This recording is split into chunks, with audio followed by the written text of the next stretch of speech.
Relate कर सकते हैं कि जब महाभारत में अर्जुन युद्ध लड़ रहा था तो भगवान श्री कृष्ण उसे गाइड कर रहे थे कि ऐसा कर लो, वेपन मेरा कुछ भी यूज नहीं लूंगा, मैं केवल साथ दूंगा। तो टेक्निकली ये कुछ वैसा समीकरण दिख रहा है। रूस ईरान के पीछे खड़ा था, यह बात अब खुद ईरान धन्यवाद बोल करके बोल चुका है। इतना ही नहीं, और पुतिन का यह कह देना कि बेटा तुम संघर्ष करो, हम तुम्हारे साथ हैं, इसके मायने क्या निकाले जाएं? क्या रूस और चाइना जिस तरह यूएनएससी के अंदर स्ट्रेट ऑफ हॉर्मुज को ना खोलने पर ईरान की हट का समर्थन करते दिखे थे, क्या आने वाले समय में रूस ईरान के साथ जुड़कर युद्ध को हवा देगा? बहुत कुछ देखना बाकी है, क्योंकि पुतिन का एक्साइटमेंट अराची से मिलते ही देखते बन रहा था, और ट्रंप का जो प्रेशर टेक्निक है वो इस समय बिल्कुल चुप्पी साधे बैठा है। चुप्पी साधने का बड़ा पर्पस केवल ये कि आफ्टर ऑल ट्रंप कोई भी टिप्पणी क्यों नहीं किए। इतने मुखर कहे जाने वाले सोशल मीडिया पर डोनाल्ड ट्रंप आफ्टर ऑल चुप क्यों हैं? ईरान ने कहा कि सर आप मेरे साथ खड़े रहे, इसके लिए धन्यवाद, और रूस ने कहा हम तुम्हारे साथ खड़े रहेंगे, चिंता ना करो। अब सारा दिमाग में सवाल बनता है कि भाई साहब ईरान के साथ रूस कैसे खड़ा रहा? अभी तक हमने कुछ भी नहीं सुना कि कहीं से ऐसा सुना हो कि भाई रूस ने कहीं किसी सेंटर पर हमला कर दिया, तो खड़ा कैसे रहा? अच्छा, किस बात का थैंक यू मिल रहा था? बातों का मिल रहा था क्या?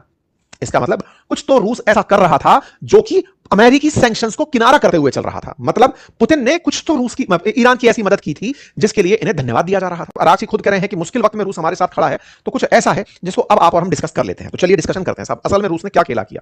आपको याद है शुरुआत में जब युद्ध हुआ तो पहले दूसरे दिन ही इन्होंने मतलब ईरान वालों का बहुत नुकसान पहुंचा दिया था, या सुप्रीम लीडर का मारा जाना एक बड़ी खबर थी। दूसरे दिन ही आपको खबर मिल रही है कि लो जी गेम दी एंड हो गया, हटाओ, अब उठाएंगे और लेकर के खत्म, कहानी खत्म, सारे स्ट्रेटेजिक सेंटर वगैरह सब नुकसान।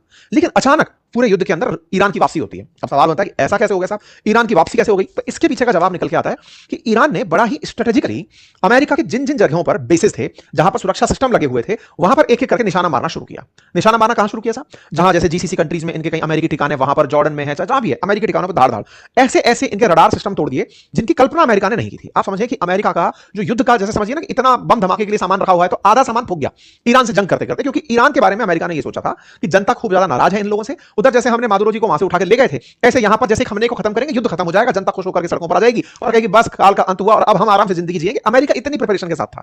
अमेरिका की प्रिपरेशन ये नहीं थी कि मुझे रिटेलिएशन इस लेवल का मिलने लगेगा, लीडर के खत्म होने के बाद में ईरान का जो मोजैक सिस्टम है वो हमें इस तरह से नुकसान पहुंचाएगा। नुकसान होना शुरू हुआ।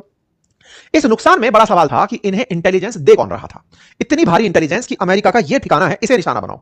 इसका मतलब कुछ तो कहानी गड़बड़ हो रही थी, और उस पूरी कहानी का जब धन्यवाद ज्ञापन शुरू हुआ ना, तब समझ में आया, चर्चा निकलकर आई कि ईरान को रूस ने अपने ड्रोन, देखो क्या था ना, जब रशिया यूक्रेन युद्ध हुआ था ना, तो ईरान ने रूस को शहीद ड्रोन दिए थे। उस समय जरूरत थी, क्योंकि उस समय बायरक्तार ड्रोन जो थे वो यूक्रेन को तुर्की वालों ने दिए थे, और वो उससे रूस का बहुत नुकसान पहुंचा रहे थे। तो ईरान ने उस समय शहीद ड्रोन बना करके इनको दिए। अब रूस के पास बढ़िया साइंटिस्ट हैं, तो इन्होंने क्या किया, उन ड्रोन को और मॉडिफाई करवाया, और मॉडिफाई करवा करके इनको वापस